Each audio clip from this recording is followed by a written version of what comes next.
Two friends, two minds, and one love for Arsenal Football Club.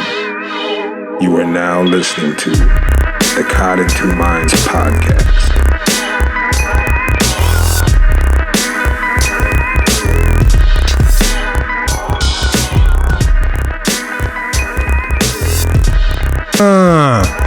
What's up, everybody? Welcome to the podcast, Cod and Two Minds. This is E. Marshall here, and let's just say it's been a hell of a week for the Arsenal. 2 wins, lots of goals. I can't tell you how happy I am.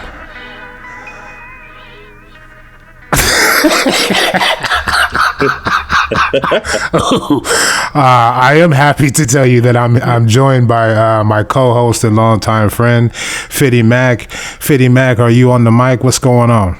Hey, what's up? Fitty Mac in the house, feeling that same enjoyment. Great week, 2 wins, lots of goals. It all started, can I call it the Carling Cup? Hey, that's what we call it. The EFL Cup, 2-0 win over Reading. Ox with 2 goals. What were some of your thoughts on the game, Big Fitz? Love the intensity of Ox. Yes. Looked like he had a point to prove. And then just on the opposite note, I'm amazed how calm, cool, and collective a lot of the youngsters tend to play in these games. Everybody seemed real relaxed. I mean, these are guys that don't get runouts, and they were just like on a chill mode, not panicky. The kids had a lot of composure.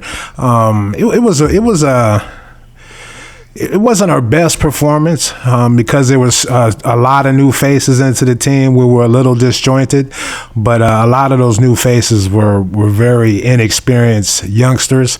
And for the most part, a 2-0 win, I think they handled themselves pretty well. So, yeah, you're right. They were pretty much composed all night long. Yeah. What's the look, I'm already forgetting. What's the Niles. Yes. I like this kid. He's got a lot of Ox to his game. He reminds me of Ox in the middle. He's quick. He's not afraid to get a tackle in. He's aggressive. I like him. Yeah, I seen his stature. He's a big kid, broad shoulders. And then, as I'm searching through, I heard the little interview post game with him and stuff. And I heard him talking, and he's just a baby. I mean, he's a kid just now. A baby. Yeah. I love it. But, I like the kid though. I do like him. Yeah. This was, these, like I said, it was a little disjointed at times because there's so many different faces and they were young, but this is Wenger's stamp on this competition. Like, he started this years ago, playing the kids. If you remember Vela coming in and chipping goalkeepers. He makes it fun kind of because you get to see the whole squad and you get to see the kids play. So, like I said last week, I could give 2 shits about this cup, or any cup. I want to win the league title, but seeing the youngsters play, seeing them play well, seeing them get a win, and continuing on in this competition, and it's fun. It's exciting. Yeah, I find it kind of funny just to compare, but Man City loses to Man U, and everybody's talking about what a light side that Man City started and stuff. Right. But really, in comparison, if you look at Arsenal's side, you can't tell me that Man City's side was less experienced. Like, we had just children out there. Yeah, it was. Not even a comparison. And then later on in the game, he brings in Aguero and the whole gang to try to get that win. But yeah, it just shows you. it just shows you how desperate a team like Man U were to get something out of this year. You know, they played, you know what I mean? They played the strongest side they could possibly play. They didn't play Zlatan, but, you know, based on, you know, his form lately, that could be a blessing. But one of the things I want to talk about as far as that game midweek against Reading was the return of one of my favorite gunners. He hasn't played for the team in a while. Jinko, Ox's friend. Jinko. I've always liked Jinko. I like his intensity. You know, all the other guys on the team like to smile and play around and have a good time. But every time I see that guy's face, he looks like he's going to have an aneurysm. He's so intense. And he's been an Arsenal fan his whole life, his whole family. So it's a dream for him to play for the team. We sign him. He gets to play. We send him out on loan. He comes back. And, I was just happy to see Jinko out there. He's a little rusty, but, he played well. The great thing about Jinko being back is that it's competition, or at least he could push Bellerin. You know what I mean? Bellerin's a young guy.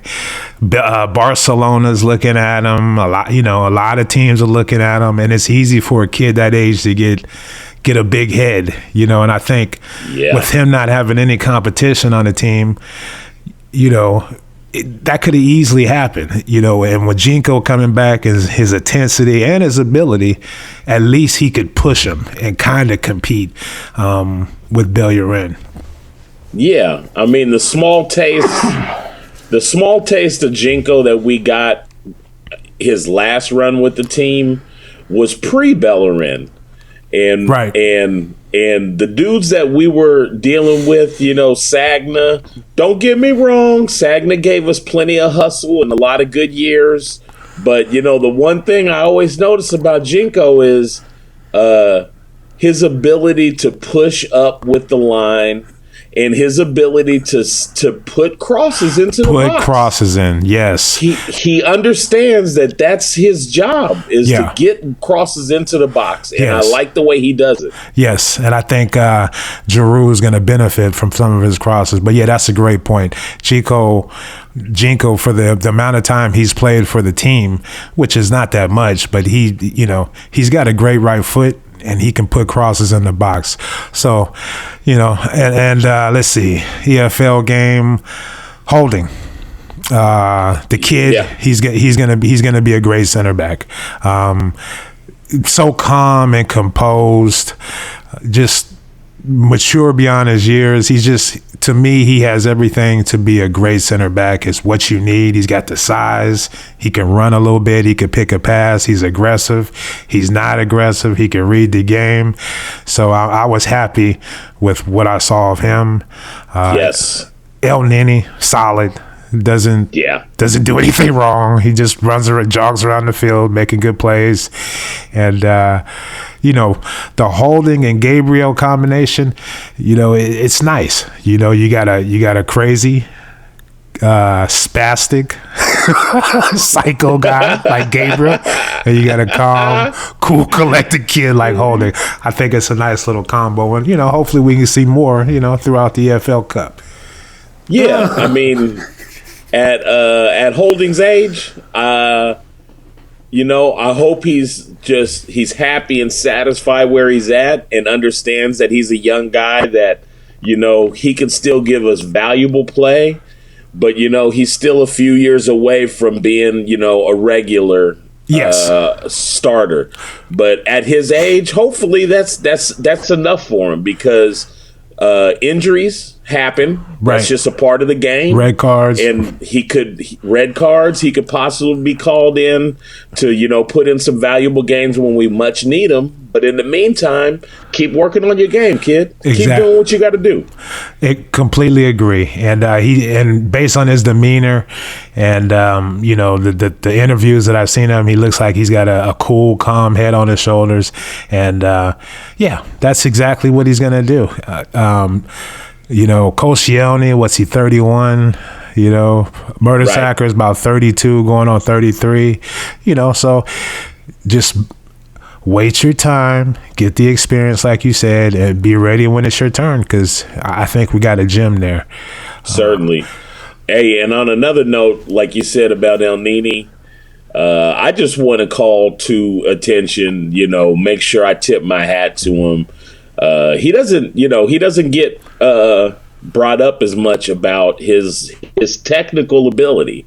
Like, as a defensive mid, effort and positioning is very important. Yes. But, it's a trip when you see him go take corners and shit like that. Like, right. I'm like, somebody trust him. Somebody on this team believes that, he can be more than just a brute, on the field. Exactly. I completely feel the same way. When I was watching the game on Saturday, I was like, It to me, it seemed like he was, we're going to get into the game, but just a quick note on that. To me, it seemed like he was really trying to take on the Santi role. Like, he was being a little more aggressive. Yes. He was, I started seeing him kind of all over the pitch. He didn't put a foot in wrong anywhere. He's taking corners, so yeah, he's a solid professional. You know what I mean? Yeah. That's what I see from him. So anyway, on to that game. Saturday, we traveled up north to the Stadium of Light. To the Stadium of Light. Iron Blood.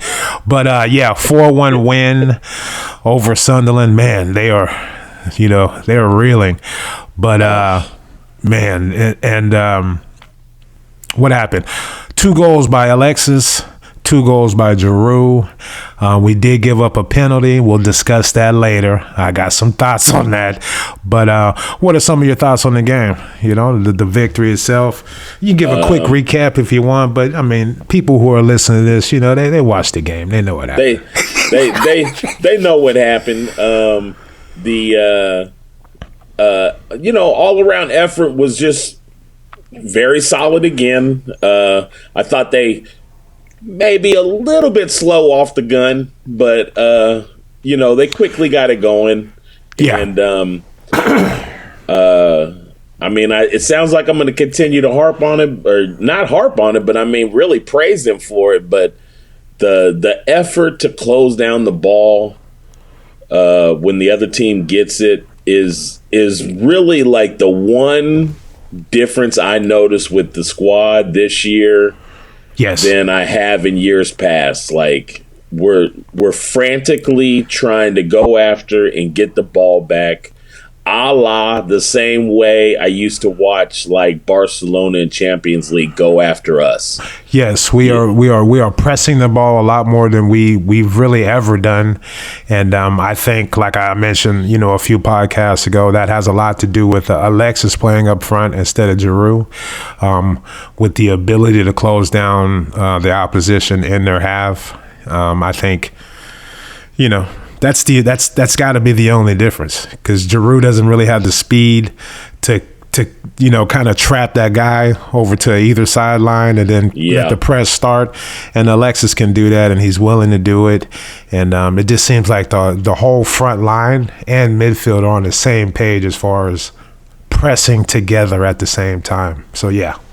Certainly. Alexi's a wonder kid. I can't say enough how much I love watching him play. I was just getting ready to get into it. He's the best. He's brilliant. There's nothing he can't do, and the first goal proved it. He looked like a big, strong 6'6", number 9, going up for that ball, and that header was just beautiful. And he's the smallest guy on the pitch. You know what I mean? Yeah. He scores with his feet. He scores with his head. Set pieces. He can outrun you. He could dribble. His hold-up play is not that bad for somebody that size. So there's nothing he can't do. And Giroud came in and scored, 2 Giroud goals, goals that we need. But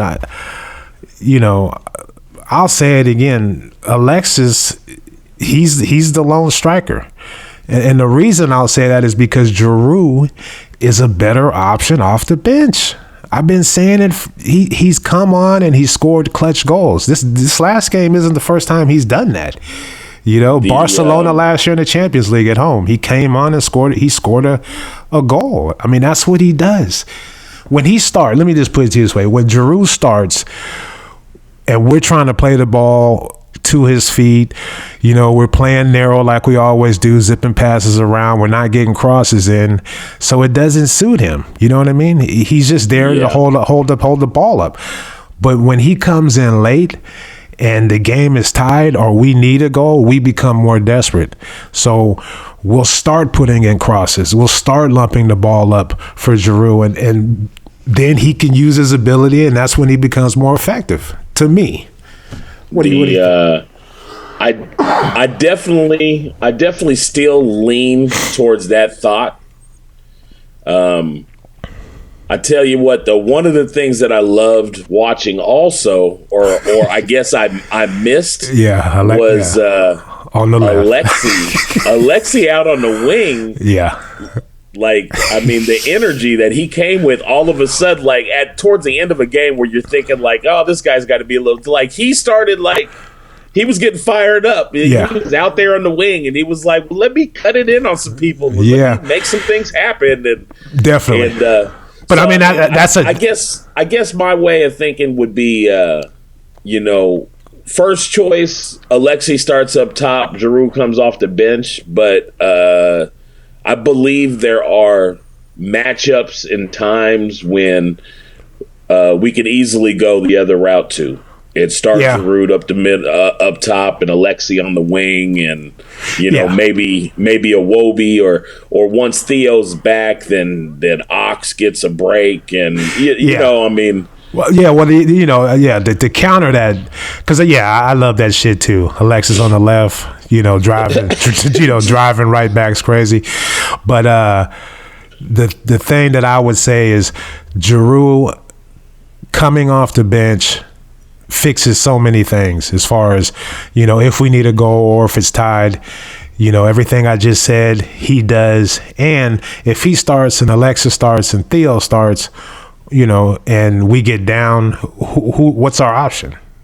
Lucas, I guess, but he's hurt, and he's not really up to speed yet. So you see what I'm saying? Like him. Well, if we're going that route, our option is Alexis moves up top, Iwobi comes in on the wing. Right, the reversal. I got you. Whatever, dude. Yeah. Whatever. Whatever. Yeah, but to just go on with that. I mean, Alexis is brilliant. What'd you think of Gibbs? Hey, I love Gibbs, man. Yeah. I mean, I'm having a tougher time noticing much difference between Gibbs or Montreal. Montreal pushes a little bit forward more with the offense, but tracking back, I honestly think Gibbs might be a little bit better. I don't know. Defensively tracking back. Defensively. I don't agree with that. I mean, he tracks back, and I mean, to me, it just seems like I call it the cliche mistakes, where he'll try to clear a ball and it'll go off the defender and go headed towards our goal. Just a little clumsy shit. I think Gibbs has still a little bit of that in his game, but there's not a huge difference between Gibbs and Monreal. And for so long, I wanted Gibbs to just be more aggressive. You know what I mean? I wish I could talk to him before the games. I wish I could talk to him before the games. You know what I'd say? What would you say, dude? What would you tell Gibbs before a game starts? I'd put my hands on his shoulders, and I would just start shaking him. You know what I mean? Just shaking him and be like, dude, you're good. You're fast. You know what I mean? You have technical ability. You got it all.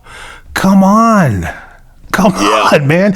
And then right as the team's getting ready to head out of the tunnel, I'd call Ozil over to stand next to Gibbs, and I would slap the shit out of both of them. And be like, now get out there and go kick some ass. You know what I mean? Just wake them up, dude. Like, come on. Just be more aggressive. Hey, you stand there and you just tell him, like, hey, now, you believe what I'm telling you, right? You believe what I'm saying? And he's like, yes, Gaffer, I do. I believe what you're saying. And then you just slap the shit out of him. Now, go do it. Right. Go do it. Right in his mouth. Just to kind of, I would just do Ozil just to kind of snap him out of that weed high. You know what I mean? Just to startle his ass. You know what I mean? But yeah, I mean, Gibbs has it all. He just doesn't have the moxie, the aggressiveness, you know what I mean? Like he's somebody, to me, he's somebody, you know, they say, the manager that puts their arm around him, you know, he needs that, but he needs somebody to be like, look, dude, go out there and fuck somebody up. You can do it. Yeah. You know, but I mean, he's just kind of docile. He does his job. He's a professional, but come on. Right. You've been with the team forever. What else? Excuse me. It is piss him on Monday. So, let's see. You got anything you wanna piss him on about? I mean, we did win, so there's not too much we can complain about. But I have a couple things. But I mean, go ahead. The floor is yours. Well, I mean, this is one that you've brought up in the past, but I'm gonna go back to it because I haven't always been behind you with the same thought, but it really started to snap to me now. So, Bellerin. Okay, you see. Okay. I'm not going to be crazy and act like I don't understand that you're one of the most young, sought-after talents at right back in all of Europe. I get it. I believe it. Right. But there's nothing wrong with requiring more from you, asking more of you. You have to, like, even, you have to you have to push it on these guys sometimes to make them respect you. Right. To make them back up a little bit and be like, oh shit, he might go by me. He might try to take me. Completely agree.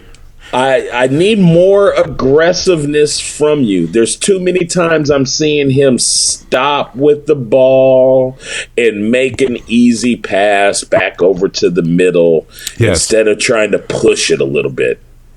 I completely agree, and I've been saying this, for a long time. So you know what I mean. When I do my pregame speech with Gibbs and then calls up, I need to have Bellerin right there because it's the same sort of thing. It's like, dude, you have it all. Be more aggressive. Yeah. I would tell him try to get to the byline. If it's 1-on-1, you against a defender. If it's 1-on-1, dude, get to the byline. Do whatever you got to do. Do some tricks. Just get by him and get to the byline and just do a little flick curl, cross into the box.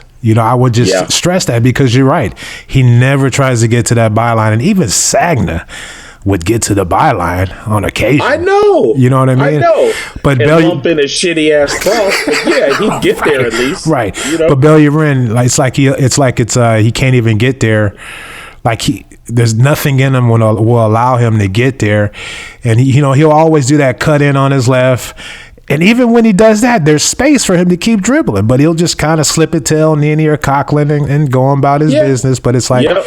Yeah, dude, completely agree. And I've been saying that for a while. I love the kid. I love when he chases back and makes a great tackle. But as far as going forward, he needs to be more aggressive. There's no reason why Monreal is getting to the byline more than him, or being more effective going forward. Not linking up with Theo and doing things like that, but being more effective. So completely agree. My piss and moan, I want to piss about the ref, dude. I think it was Atkinson. It's just the guy, he's the worst in the BPL. He gets on my last nerves. And it's the way, like, he doesn't miss any calls, but he refuses to make the call. And what I mean by that is, like, he'll witness every foul, but when a player complains or you see it's an obvious foul, he just gives you that, that arrogant, smug look like, nope, or the wave of the hands like, nope, I'm not calling that. You know what I mean? And it's like, dude, that was a foul. And then as the game goes on, the same thing he was saying wasn't a foul, or arrogantly saying wasn't a foul, he'll start just throwing out yellows. You know what I mean? Yeah. Like he never calls a player over to talk to him because he's already acknowledged, like, nope, that's not a foul. So there's no reason to talk to that player, even though there is a reason, because that was a foul. So you can call him over and be like, look, dude, you need to calm down. Nope. He says it wasn't a foul. Adamantly, like, nope, oh my gosh, what are you talking about? Are you crazy? That's not a foul. And then later on in the game, he just starts throwing out yellows, and it's like, dude, you ain't been calling shit all game. You know what I mean? Yeah, yeah. I mean, he just kills me with that.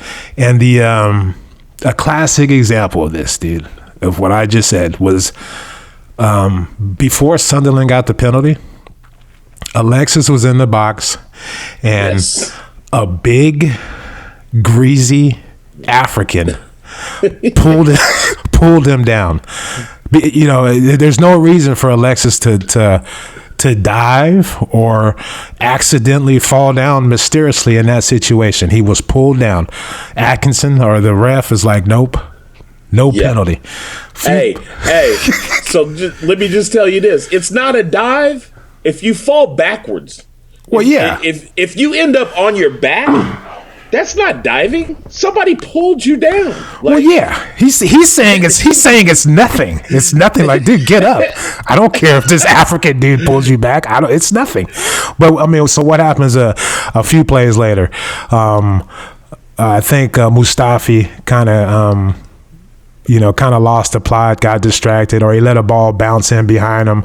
I think Waltmore, or whatever his name is, gets a fast break, goes to the hole, or goes into the box. And now, see, this is what kills me. His second touch to go by check is too far. He's never going to get to that, and Koscielny is there anyway. But it's closing it down. He's closing it down, but he's not going to get to that ball. So he kicks it past Check, and on his way to the ball, he's not going to get. Plus, Koscielny's there. Check and him bang knees. Yeah. He calls a penalty. Yeah. And it's like, I don't agree with the call, because his second touch was too heavy and he wasn't going to get to the ball. Did they bang knees? Yeah, they did. But was Alexis a penalty more so than that guy? Yeah. To me. Right. To me. So anyway. Let me drop some science too real quick about about how psychology works and stuff, and like body language from people. So okay. Let's hear this. Like when somebody is denying something when you're talking, and they say, "No, that's not how it was." Mm-hmm. That's more confidence in the fact that they believe what they're telling you right now when they say, "No, that's not how it was." But when they say, "No, like 4 times, they're in the middle of trying to convince themselves exactly that no, that's not it. So when Atkinson is doing the hands and he's like, no, right, and then he does it 3 more times, like that's him trying to convince himself, like, well, no, you know. Yeah, he just a lot of bullshit. He gets on my nerves, and I went back and forth with my brother, but I thought Alexis's was more than a penalty than that guy's, just because the guy wasn't going to get to the ball. The Sunderland guy, his touch went too far, and they collided knees, but I don't know. Maybe I'm biased, but my whole thing is basically they're both fouls. Okay. I'm willing to say that I know that when a goalie goes after a ball, misses it, and there is some physical contact, they're probably going to call it on him. Yes. But in the same regard, it was a foul on Alexis also, just a couple minutes earlier. Like, just call the game like you know it needs to be called. There was 2 fouls there. Both of them were fouls. Yeah, come on, dude. You know what I mean? Like, yeah. Anything else? You got any? I had a quick one. Yeah. Aaron two-touch Ramsey, I like to call him. Two-touch? What's that? What's two-touch Ramsey? Two-touch Ramsey was at his best when he kept everything simple. A few years back, he didn't try. He didn't try anything fancy. Kept it real vanilla, real nice and easy. Scored a lot of goals. He did all the right things. Now. He wants to take several touches on the ball, and I thought a couple times throughout the course of the game, if he just, took a shot, he might have scored at least 2 goals. But he tried to take an extra touch and come back across, and I know he's rusty. I'm going to give him a break. But my fear is he still hasn't got the mindset that brought him so much success a few years ago, where it was just keep things simple, do the right thing, no Hollywood passes, no back heels, no extra touches, just keep it moving. And he'll be back to that level, but based on what I saw, I don't know. So, hey, as far as Ramsey goes, I got 2 feelings. I was very happy for him to see him back on the pitch. Yes. Like, for his own sake, I'm happy to see that he's, back in the rotation. He's back. That's good for him. Definitely. Realistically, I don't know. I don't foresee. I'm not understanding where he's going to get some time. It's going to be tough. It's going to be tough. Through injuries, maybe he starts getting some time and stuff like that. Yes. But he's got a tough time getting back in this lineup now. And, there's times in the past years where you could say, like, oh, well, Arsenal has been reaching for answers and trying to fit. But that's not where we're at right now. Like, the team seems to be clicking pretty well. The guys are doing their job. We're getting scoring from all over the midfield. Where do I need you? I don't really need you. It's going to be tough. It's going to be tough. It's going to be tough. I mean, and like we said earlier in the season, coming off the Euros, his best position is where Ozil plays. And I mean, come on. Yeah. Yeah. You know what I mean? Ozil looks like he wants to cry every time he gets taken off the field. You know what I mean? And that long walk, dude. Like he kills me. Like he fucking just walks off the pitch. Like, and most of the times the ref will come over and be like, "Hey, dude, hurry up!" But they never do that to Ozil. They just let him walk. Anyway, I love that crazy bastard. But anyway, let's see. Anything I want to piss him on about the game? No, that's about it. As far as the game, people on Twitter who only retweet for more followers. You go to their page and they have like 250,000 followers, and everything they tweet is retweet this if you want more followers. And it's like, damn, that shit works. That's a hell of a trick. I love when they do the shout out for like somebody and shit. I'm like, man, you don't even know this dude. Like, hey, follow at Gunnar Rush. This guy is he'll always follow back. Retweet him. Come on, follow him. I'm like, you don't have a thought in your head. You got nothing to say. You got no nothing? Thoughts. Nothing. I mean, is that the worst? I mean, that just kills me. Like, it's like, retweet this if you want more followers. That every tweet they tweet is retweet this if you want more followers. It's like, damn. What's the point? The whole point to me of Twitter is banter, meeting people with the same interests. As Arsenal fans, if you're an Arsenal fan and you're watching a game and you send out a tweet, it's funny. It's just the whole interaction and conversation with different people. That's what makes it fun. But to just be retweeting retweet for more followers. That just kills me. It shit gets, it's funny, but it's like, damn. Really? Yeah.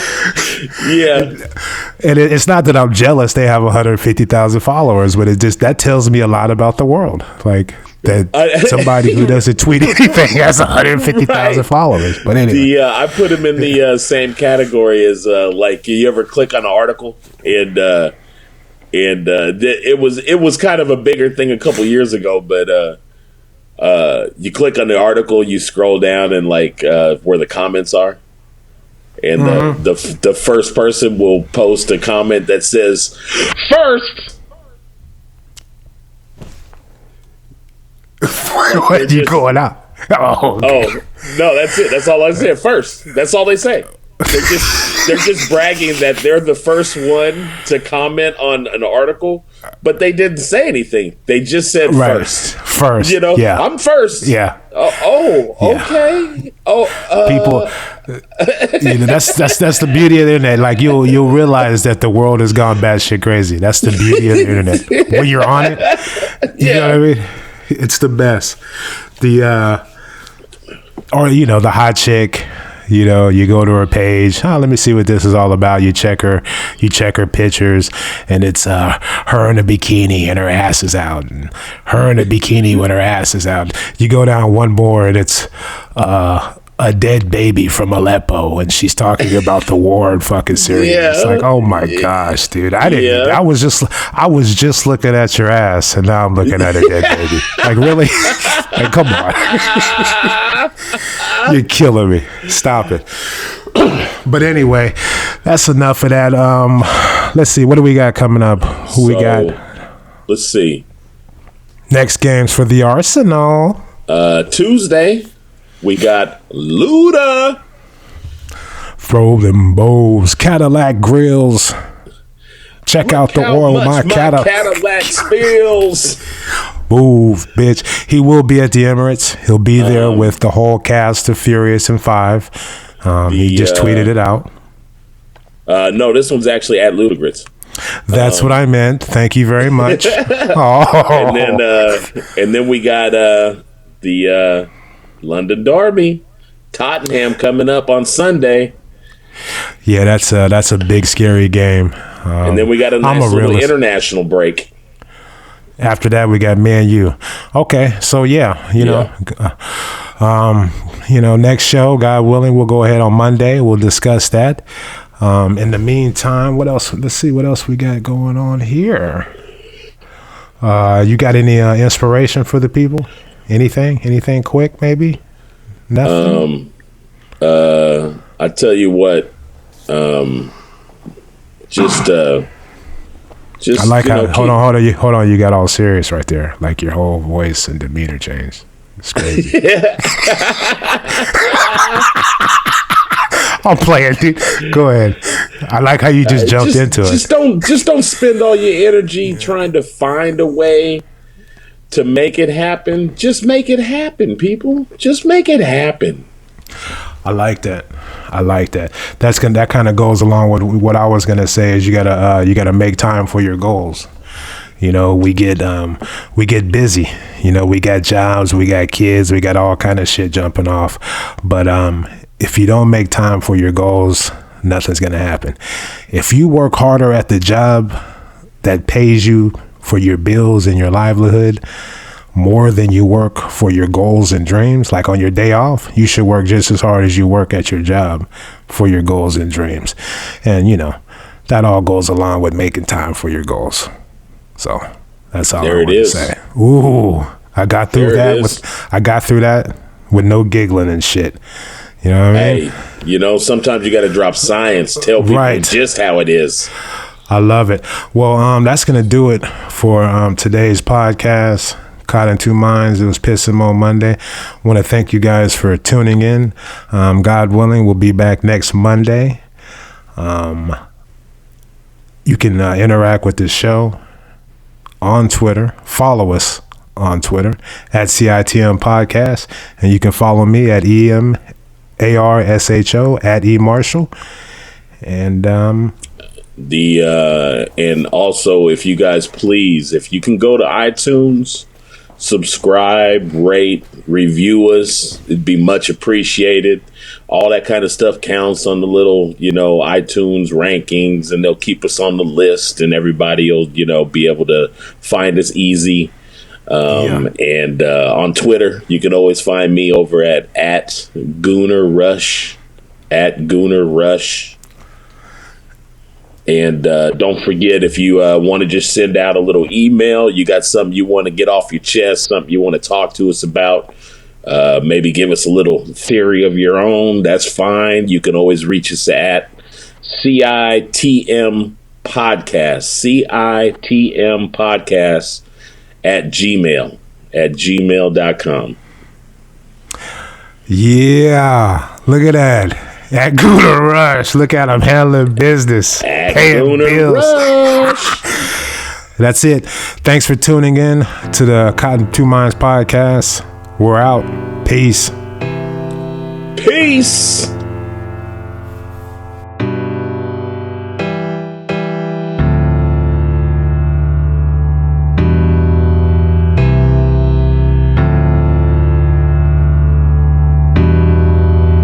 Thank you guys for tuning in to Cotton Two Minds. Please head on over to iTunes and subscribe, rate, and review the show. All feedback is much appreciated. If you would like to contact the show, drop us an email at citmpodcast@gmail.com. And be sure to follow us on Twitter at citmpodcast, at Gooner Rush, and at eMarshall. That's EMARSHO. The music in this podcast has been provided by Statics. If you like what you hear, be sure to check them out at staticsentertainment.com and follow them on Twitter and Instagram at Statics Music. That's STATX Music. Peace.